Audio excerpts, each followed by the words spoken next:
अभी आप लोग मिश्रा जी का सुन रहे थे, गुरु महाराज के वचन, कुछ मंडलों की भी बातें। मंडलों की बात तो खैर वो बहुत बड़ी बात है, लेकिन शंका करने की ज़रूरत नहीं है।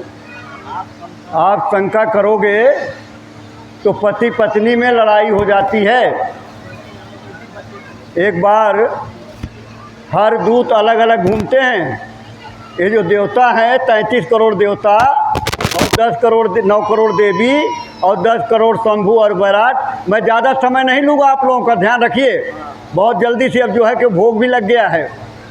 तो ये सबकी ड्यूटी है, जैसे दफ्तरों में, फैक्ट्रियों में और हर काम में ड्यूटी होती है, उसी तरह से हर जगह ड्यूटी देवताओं की लगी रहती है। एक आदमी से एक देवता मिल गए। अब आदमी ने पूछा, आप कौन हो? बोले, मैं देवता हूँ। बोले, तुम्हारी ड्यूटी क्या है? बोले, मैं झगड़ा लगाता हूँ। झगड़ा क्या लगाता हूँ? क्या लगाता हूँ? झगड़ा लगाता हूँ। तो बोले, मेरे पड़ोस में एक पति पत्नी है, वो तो आज तक झगड़ा ही नहीं किए।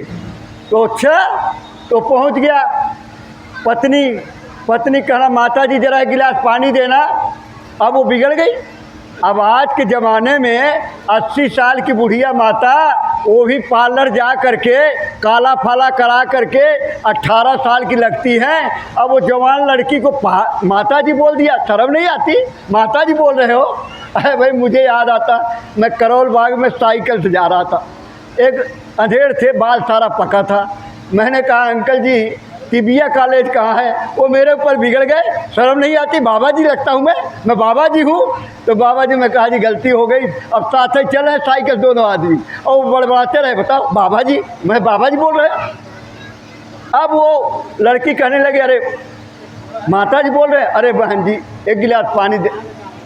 तो पानी लाई, बड़े ध्यान से सुनो बात को। पानी लाई, पानी बेचारे लिए हाथ में, और देख ओ, बोली क्या हो गया? कोई कण पड़ गया? नहीं नहीं नहीं नहीं, ऐसा कुछ नहीं। बोले, नहीं क्या हो गया आप? अरे नहीं, छोड़िए, कोई बात नहीं है। बोले, नहीं बात तो क्या है, बात तो बताइए। अरे क्या बताऊं? अब ये पानी जैसे मैंने घूंट मुंह में लिया तो मुझे ये पता लग गया, तुम्हारा आदमी पिछले जन्म में नोनिया था। अब वो बिगड़ गई। बोले, तुम्हें ऐसे हमारे पति बोलते हो, हमारा पति नोनिया? अरे नोनिया था, मैं क्या करूं? वो तो पानी पीने से पता लगा है। अब उसको शंका में डाल दिए। अब वहाँ चले गए, उधर उसका आदमी मिल गया। भाई साहब नमस्कार नमस्कार, और कैसे हैं? सब ठीक है? बोले, हाँ सब बढ़िया है। अरे तुम्हें मालूम है, तुम्हारी पत्नी पिछले महीने में कुतिया थी। तुम तो थके मादे जाते हो और सो जाते हो, और रात भर तुम्हें चाटती रहती है। और उधर औरत को बोल दिया, चाट के देखना, अगर नमकीन लगे तो समझ लेना नोनिया था। अब दोनों संग के दायरे में आ गए। अब रात को पति सोया कि ये चाटे तो देखूं, और पति इन्हीं कही कि सोए तो जा चाटूं। अब जैसे आंख बंद किया, पत्नी देखी सो गए। अब लगी चाटने, और हो गए पति पत्नी झगड़ा। बोले, तो कुतिया, वो बोला तो नोनिया, तो नोनिया, तो कुतिया, और कुतिया नोनिया। और सड़क पे आ गए, पड़ोसी इकट्ठा हो गए। बोले, अरे ये क्या हो गया? कि बोले, अरे कुतिया है। बोला, ये नोनिया है। और ये लड़ते लड़ते बोले जाती हो गई। दूसरे दिन फिर दोनों मिले। बोले, भाई मज़ा आ गया। झगड़ा होती हो पड़ोसी को बड़ा मज़ा आता है। तो बोले, मज़ा आ गया। बोले, आज सत्संगी परिवार है। सुनो ध्यान से, सत्संगी परिवार है। सास बहू का झगड़ा है, लेकिन है सत्संगी परिवार। सत्संग का यही लाभ होता है। बड़े ध्यान से समझ लीजिए कि लड़ाई झगड़ा नहीं होता, प्यार से काम निपट जाता है। अब सास बहू जवान थी, कोठे, पहले घरों में कोठा पाट देते थे, बीच में सर सामान रखते थे मटके में, मिट्टी के बर्तन में। अब बहू ऊपर थी, सास नीचे थी। बहू मटका पकड़ा रही थी, सास पकड़ रही थी। दोनों के बीच में गड़बड़ हो गया, मटका गिर गया, अनाज बिखर गया। अब डरेगा कौन? बहू बेचारी डर गई।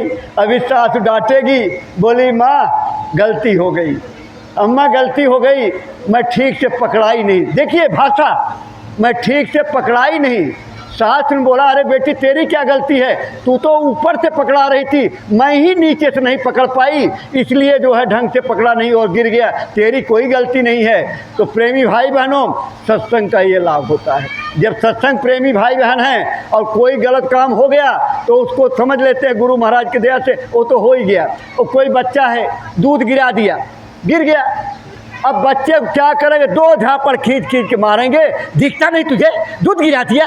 और अगर अपने से गिर जाए तो अपने का झापड़ मारते हैं, तो अपने जल्दी जल्दी पोछा लाएंगे और जल्दी जल्दी साफ कर देंगे। तो ये सब जो है ये सब होता रहता है, तो शंका करने की ज़रूरत नहीं है। अभी बताए गुरु महाराज की बात को, अब समय ज़्यादा नहीं है, कितनी बातें सत्संग में बताई जाती रहती हैं कि गुरु महाराज के एक एक शब्द आपके जीवन में काम आएगा, उसी को अपने आचरण में उतारो। झूठ मत बोलो, बेईमानी मत करो, छल मत करो, कपट मत करो, निंदा चुगली मत करो। ए बहनों, हाथ जोड़ के प्रार्थना है, आप ही लोग ज़्यादा करती हो, पूरे कॉलोनी खबर जब तक नहीं लेती हो चैन नहीं पड़ता है।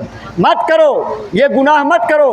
अगर चुगली निंदा करोगी उसके कर्मों के नीचे दब जाओगी, आपका परमार्थ कभी नहीं बनेगा। इसलिए प्रार्थना करने आए कि चुगली निंदा मत करना। और अपने दिल्ली प्रदेश के अध्यक्ष माननीय विजयपाल सिंह जी, जरा ध्यान से सुन लीजिए। आप लोग ध्यान से सुन लें। अपने दिल्ली प्रदेश के अध्यक्ष माननीय विजयपाल सिंह जी लाइन पे हैं, जो महाराज जी का काफिला चल रहा है, 108 दिवसीय काफिले के साथ हैं। वो कुछ आप लोगों को सुनाना और बताना चाहते हैं, तो सभी लोग ध्यान से सुन लो। ए बहनों बच्चों, ध्यान से सुनो, बोलो जय गुरुदेव। अध्यक्ष जी बोलें जय गुरुदेव, बोलो जय गुरुदेव।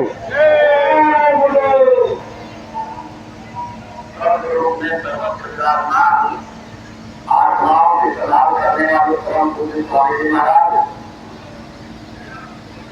मथुरा से जब तक के गुरु महाराज के संदेश को जन्म पहुंचा है, बाबा जय गुरु जी महाराज के, महापुरा गुरु महाराज के, और यहाँ पर उपस्थित सभी दिल्ली कमेटी के जिम्मेदार और सत्संग प्रेमी भाईबहनों को जय गुरुदेव।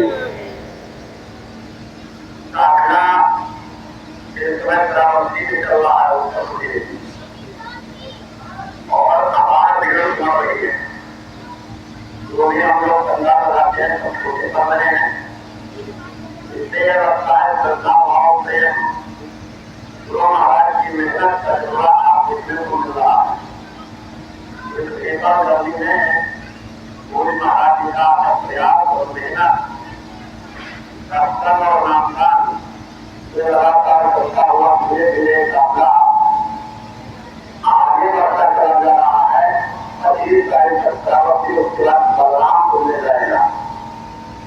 18 के लगभग सुना, फिर उसके बाद बोला और गहराई से 1 कार्यक्रम को करता हुआ मसला 29 नवंबर को नौकरी पहुंचेगा।